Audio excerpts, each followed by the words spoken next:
I'm Mollie Pettit.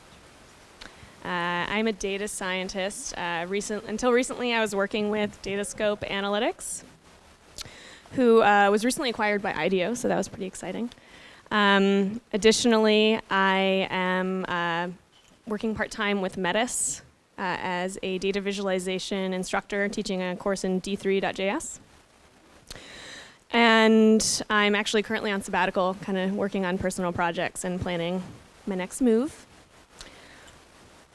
When I first, so Anna and Jeremy reached out to me about, they asked me in the email, would you like to write a data science poem and perform it at a data science salon? I was like, what? That's really random. And what made you think that I wrote poetry? Because I don't.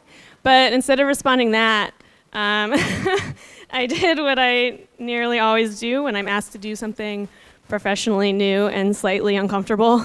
And I said, sure, we'll see what happens. So that's what you're about to witness.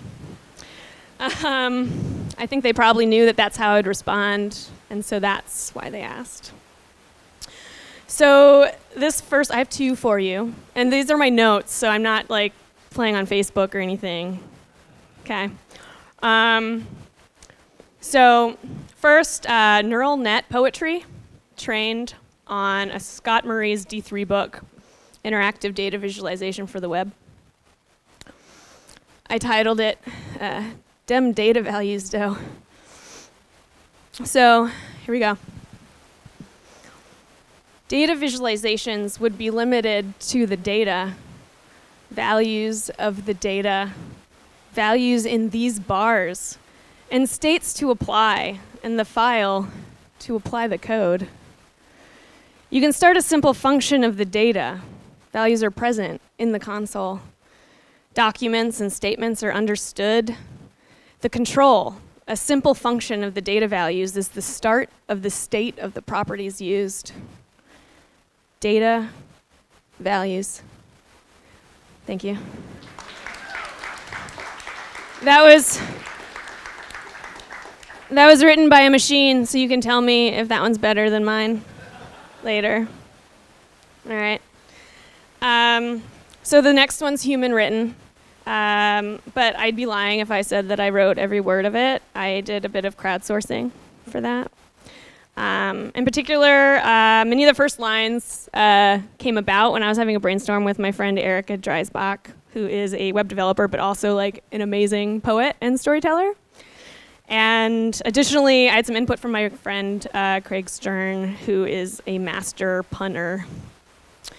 So this is mostly an excuse for puns and innuendos related to data science. And I'm sure I missed some really quality opportunities for puns and innuendos, in which case, please tweet them at me. Malls MP.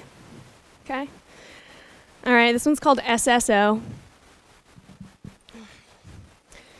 I'm a data scientist who wants to date a scientist.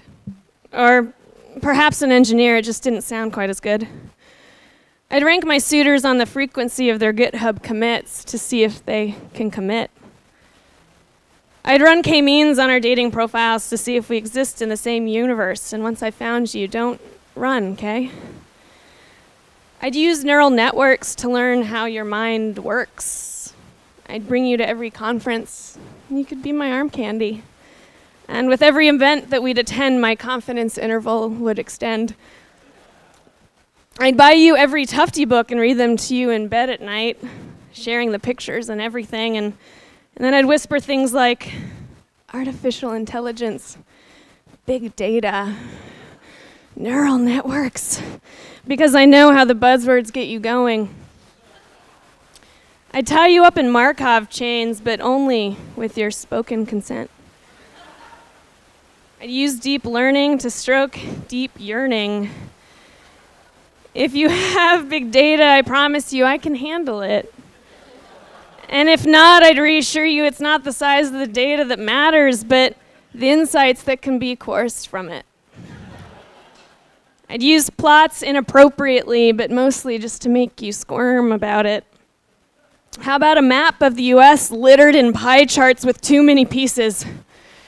Naughty, I know. And as time passes, I do sentiment analysis of your heart. I'd learn your quirks and your tics to boost my predictive analytics. Quantify the amount that you love me any given day, mean, median, and mode, and then plot each value over time. I'd make pie charts highlighting the ways in which the pieces of our lives fit together. I do my best to filter out the noise of the world around us so that all that we would be left with is the music that remains and us. And in time, it'd be clear that not only are you my significant other, but my statistically significant other. Thank you.